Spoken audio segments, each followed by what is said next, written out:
Hai, Assalamualaikum. Nama aku adalah Umairah. Kalau korang mencari channel yang bercerita tentang kisah-kisah jenayah, korang berada channel yang betul. Sebab channel aku bercerita tentang kisah-kisah jenayah yang berlaku di luar negara. So, enjoy. Untuk video kali ini, aku akan bercerita tentang kes di mana seorang ibu yang telah membunuh kelima-lima orang anak dia dengan melemaskan mereka di bathtub rumah dia pada 20 Jun 2001.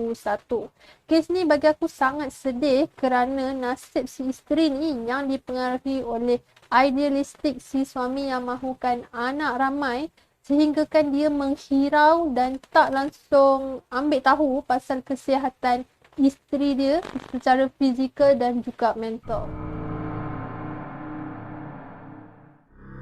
Andrea Piaget telah dilahirkan di Hallsville, Texas pada 2 Julai 1964 dan dia merupakan anak bongsu daripada 5 orang adik-beradik.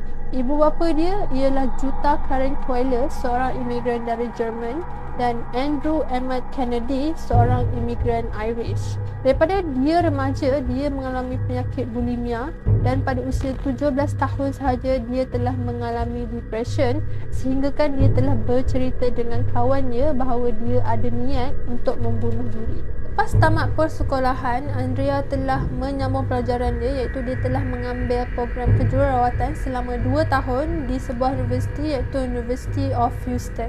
Setelah tamat program tersebut, dia sambung lagi belajar dalam bidang kejururawatan dan kali ni dia belajar di University of Texas Health Science Center dan dia mengambil degree dia di situ dan dia graduate. Lepas tamat pembelajaran dia dan dia berjaya graduate, dia telah bekerja di sebuah universiti dan universiti ni affiliate dengan universiti yang diambil degree dia tadi iaitu University of Texas MD Anderson Cancer Center dan dia telah bekerja di universiti ini dari tahun 1986 sehinggalah 1994. Ketika Andrea masih lagi bekerja di Cancer Center ni, dia telah bertemu dengan suami dia iaitu Russell Rusty Yates, seorang engineer di sebuah apartmen. Bila mereka bertemu ni, mulalah bibit-bibit percintaan. Mereka pun bercintalah. Selepas bercinta tu, mereka decide untuk tinggal bersama dan berkahwin. Mereka berkahwin pada 17 April 1993.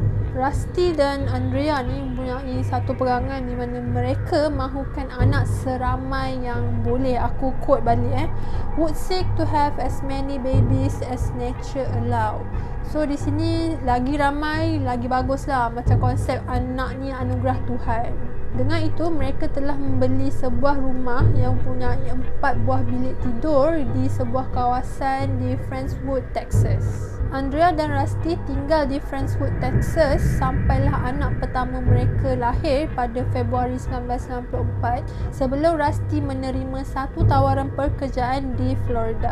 Selepas Rusty bersetuju untuk menerima pekerjaan baru tersebut, dia telah menjual rumah lama dia di Friendswood, Texas tadi dan membeli sebuah trailer dan mereka semua tinggallah di trailer tersebut sampailah anak ketiga mereka lahir iaitu Paul. Selepas anak ketiga mereka lahir je, mereka terus pindah semula ke Houston dan menjual trailer tersebut dan membeli sebuah van yang dipanggil motorhome dan mereka semua tinggal di motorhome tersebut. Aku tak tahulah kenapa Rusty ni decide untuk membeli motorhome sebab motorhome ni bagi aku macam kecil lagi tau daripada trailer dan kawasan tu tak sesuai untuk membesarkan anak-anak yang masih lagi kecil.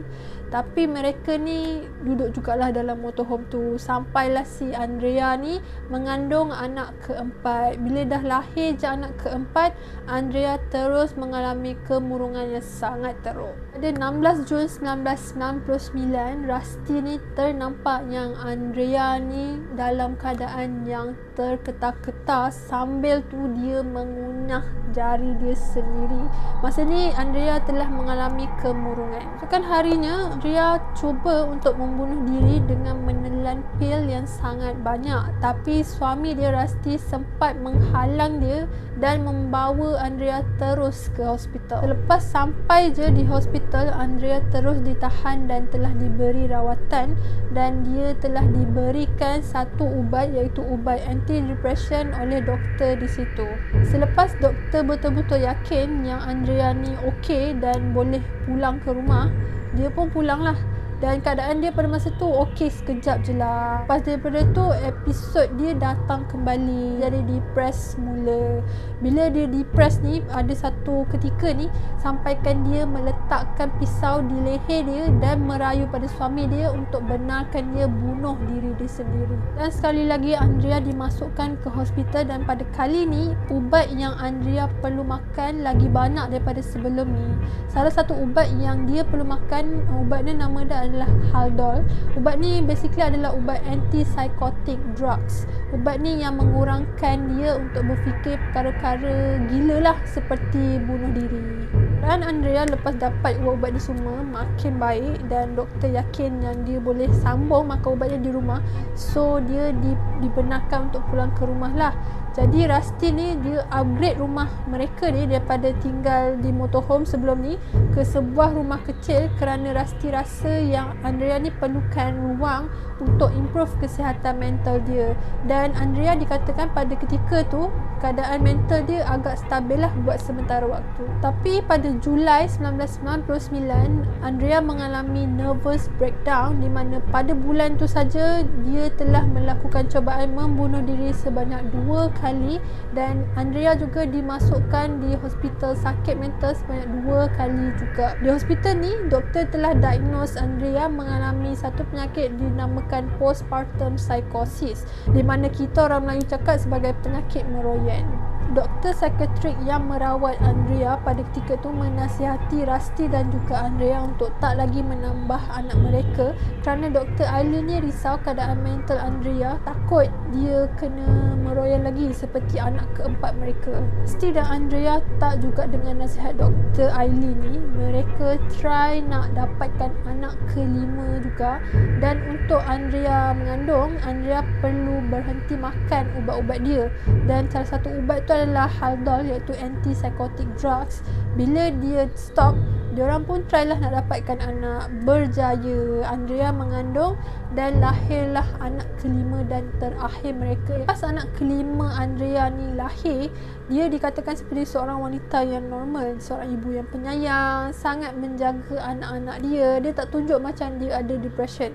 Tapi perkara tu tak lama, dia terus berubah selepas mendapat berita kematian ayah dia pada 12 Mac 2001. Berita kematian ayah Andrea ni sangat memberi kesan kepada diri Andrea, sampaikan Andrea berhenti memakan segala ubat dia. Dia telah mencederakan diri dia. Dia membuat semua perkara dalam keadaan terketar-ketar, dan paling teruk sekali, dia berhenti memberi makan kepada anak bongsu dia sendiri, iaitu Mary, yang pada ketika tu masih lagi baby. Keadaan Andrea pada masa tu menjadi sangat teruk sehinggakan dia terpaksa dimasukkan di hospital semula. Pada 1 April 2001, doktor yang merawat Andrea telah berubah. Kini doktor yang merawat Andrea adalah Dr. Said Muhammad. Sini dia telah dirawat sampailah Andrea ni betul-betul okey sebelum dia dibenarkan pulang ke rumah. Sebulan selepas tu, pada 3 Mei 2001, Andrea mengalami satu episod di mana dia telah mengisi air di bathtub rumah dia dengan niat untuk melemaskan kesemua anak-anak dia. Tapi plan dia tu dia tak jadi buat. Sebab masa ni dia tengah bertarung dengan diri dia sendiri sama ada dia nak buat atau tak. Tapi end up dia tak buat, tak jadi. So selamatlah anak dia pada masa tu. Pada keesokan harinya, Andrea ada appointment dengan doktor. So dia ceritalah dengan doktor apa yang dia alami hari sebelumnya. Doktor decide untuk tahan dia pada hari tersebut, dan doktor beri dia prescription lah. Doktor bagi tahu kemungkinan dia ni sebenarnya nak bunuh diri, bukan niat nak bunuh anak-anak dia pun. Masuk part jenayah dia pula. Pada hari kejadian, keluarga Rusty ni mereka tinggal di satu kawasan luar bandar di Houston, iaitu di Clear Lake City. Rusty telah meninggalkan Andrea keseorangan bersama anak-anak mereka kerana dia perlu pergi kerja, dan ini bertentangan dengan nasihat Dr. Said. Dr. Said pesan jangan sesekali benarkan Andrea berseorangan di rumah kerana dia takut Andrea ni melakukan perkara yang tidak dijangka. Asti memang bagi tahu dekat mak dia supaya datang sejam selepas dia keluar daripada rumah. Memang dia buat macam tu. Dia memang schedule mak dia untuk datang waktu macam tu. Tapi dalam tempoh 1 jam tu sahaja, Andrea berjaya melemaskan kesemua anak-anak mereka. Andrea mulakan dengan melemaskan anak kedua dia iaitu John, seterusnya Paul dan kemudiannya Luke. Bila 3 kanak-kanak ni dipastikan memang sudah tak bernyawa, Andrea mengangkat mereka ni dan baringkan mereka di katil bilik tidur dia. Kemudian dia mengambil anak bongsu dia iaitu Mary dan melemaskan Mary ni di bathtub dia juga dan biarkan anak dia ni terapung di bathtub tersebut. Pada waktu yang sama, Noah yang ternampak Mary terapung di bathtub tersebut bertanya kepada ibu dia apa yang terjadi. Tapi bila dia nampak jasad ketiga-tiga adik dia tu dalam keadaan basah dan terbaring di atas katil, dia macam dapat hint lah apa yang tengah berlaku. So Noah ni try untuk lari tapi tak berjaya. Bila mana Andrea ni berjaya tangkap dia dan melemaskan dia juga di bathtub tersebut. Andrea telah mengambil jasad baby Mary tadi yang telah terapung di bathtub tu, diambil dan dia baringkan baby Mary tu di lengan John iaitu anak kedua dia. Dia juga melakukan perkara yang sama kepada jasad Noah tadi. Dia angkat jasad Noah daripada bathtub tu, dia baringkan juga di katil tadi. Lepas daripada tu, Andrea terus call polis, memberitahu bahawa segera ke rumah dia tanpa memberitahu sebab kenapa. Dan dia juga menelpon suami dia untuk segera pulang ke rumah. Masa perbicaraan, Andrea terus mengaku memang dia telah membunuh anak-anak dia.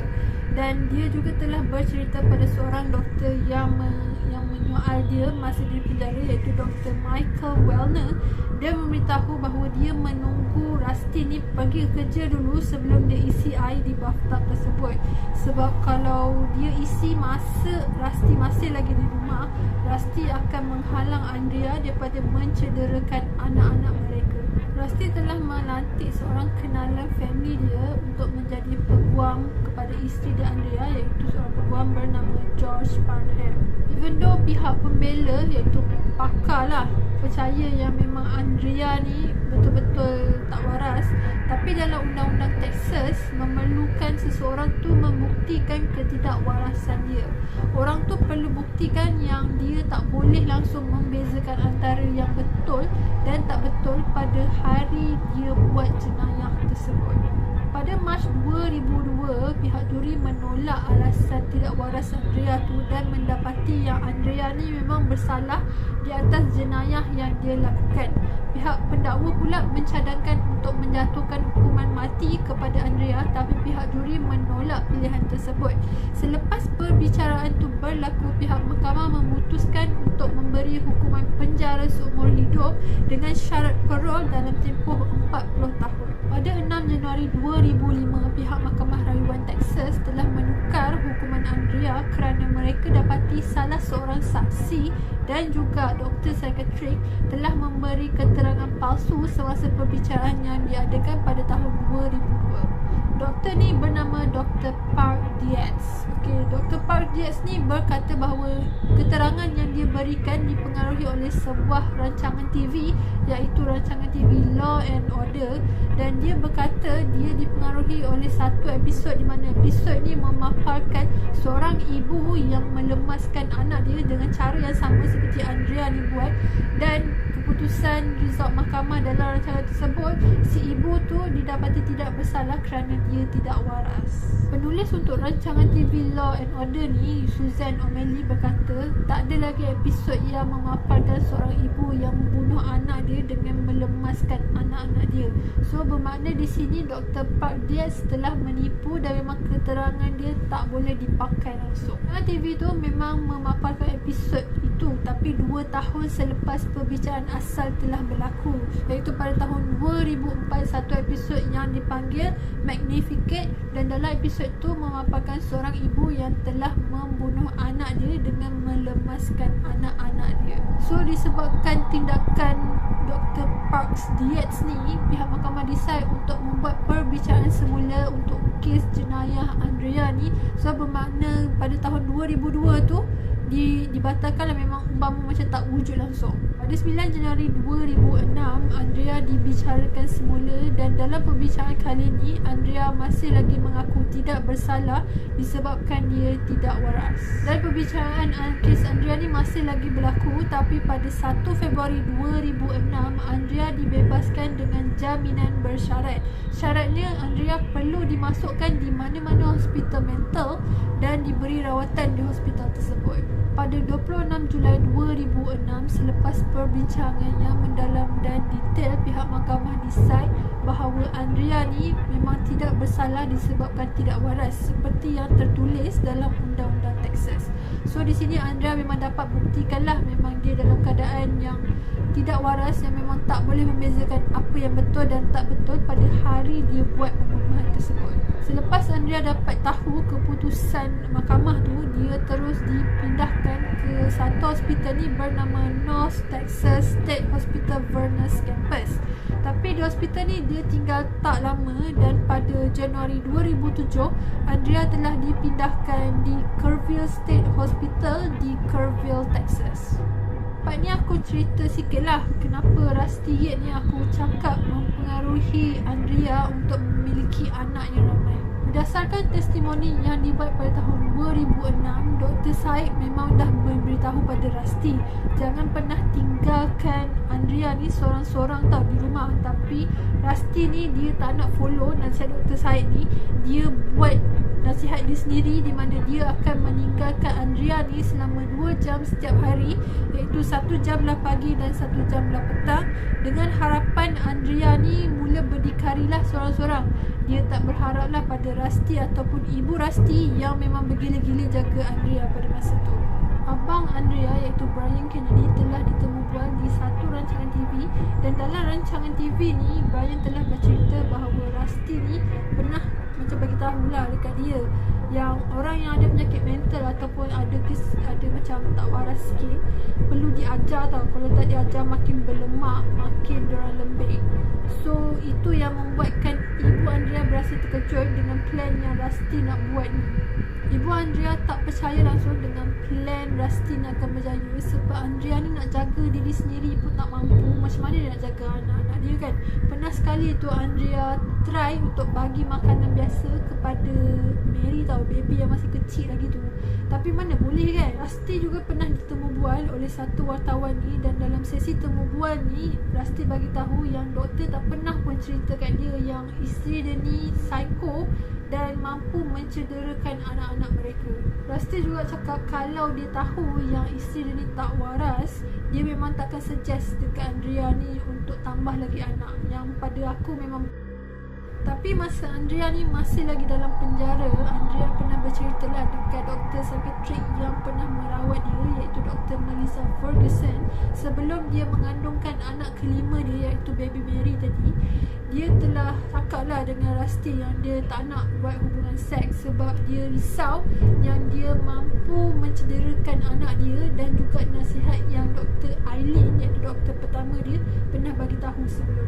Tapi si Rusty ni pergi basuh pula Andrea. Dia bagi tahu fahaman dia, sebab dia ni kan memang Kristian yang pegangan agak kuat. So dia bagi tahulah anaknya anugerah Tuhan, jangan pernah tolak apa yang Tuhan bagi. Dia puji Andrea ni ibu yang baik, dan dia siap puji dan siap pujuk yang Andrea ni mampu handle lagi ramai anak. Okay, itu sebab yang aku kata part ni aku akan cerita idealistik si Rusty ni. Okay, idealistik Rusty ni yang mahukan anak ramai dikatakan dipengaruhi oleh seorang penceramah ataupun preacher yang bernama Michael Woronicki. Pihak media ni mereka jadi paparazzi sikit, mereka buat latar belakang checking lah dekat Michael ni, dan mereka dapati yang Rusty dengan Michael ni merupakan kenalan yang sama-sama belajar di universiti yang sama, iaitu Auburn University.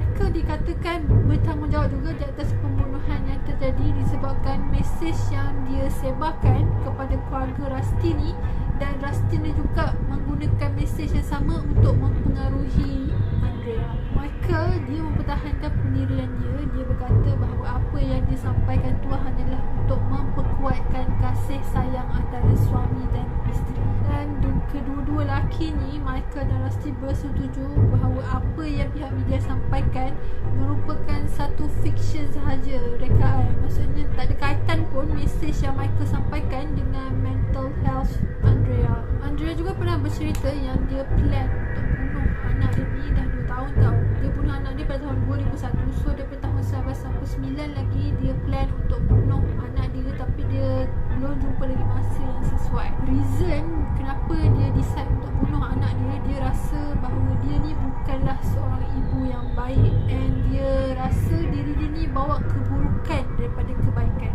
Pada Ogos 2004, Rusty telah memfailkan penceraian antara dia dan Andrea sebab dia kata dia dah tak tinggal sekali dengan Andrea sejak pembunuhan anak-anak dia berlaku. Dan pada 17 Mac 2005, penceraian tu diluluskan, dan selepas tu Rusty terus dating dengan isteri kedua dia, iaitu Laura Arnold. Mereka telah berkahwin pada 25 Mac 2006 dan dikurniakan seorang anak lelaki. Tapi perkahwinan ni bertahan selama 9 tahun sahaja kerana mereka telah bercerai pada 2015. Kini Andrea Pia Yates yang berusia 56 tahun masih lagi tinggal di hospital sakit mental, iaitu di Texas Mental Hospital. Sampai sini dulu perkongsian aku. Kalau ada yang terkurang, aku minta maaf banyak, and aku try deliver the best way I can, and so hope you guys still enjoy lah dengan penceritaan kali ni. Kes ni terutamanya berkaitan dengan mental health bagi aku adalah topik yang a bit sensitif sikit kot, sebab kita bercerita tentang sakit yang orang tak nampak tau, sebab dia bukan sakit fizikal, dia sakit kita punya dalaman. Kes Andrea ni bagi aku memang sangat sedih lah, sebab dia depressed daripada usia remaja lagi, dapat pula suami yang tak langsung memberi attention yang sepatutnya. Kasih sayang aku rasa dia bagi, cuma attention dari segi dia punya kesihatan mental tu yang kurang. Okay, Andrea ni dia memenuhi apa yang suami dia nak je. Rusty ni sibuk nak anak ramai untuk memenuhkan dia punya kemahuan peribadi dia, langsung tak menghiraukan kesihatan isteri dia sendiri. Lagi dia galakkan adalah, itu yang aku geram sangat bila aku buat research berkaitan dengan kes ni. Terima kasih sebab sudi tengok video ni sampai habis. Kalau ada kes yang nak aku cover next video, just comment down below. Aku akan research sikit dan share dengan korang. And kalau korang enjoy dalam channel aku ni, please do subscribe, like and share this video. And thank you so much for watching. Take care. Bye bye.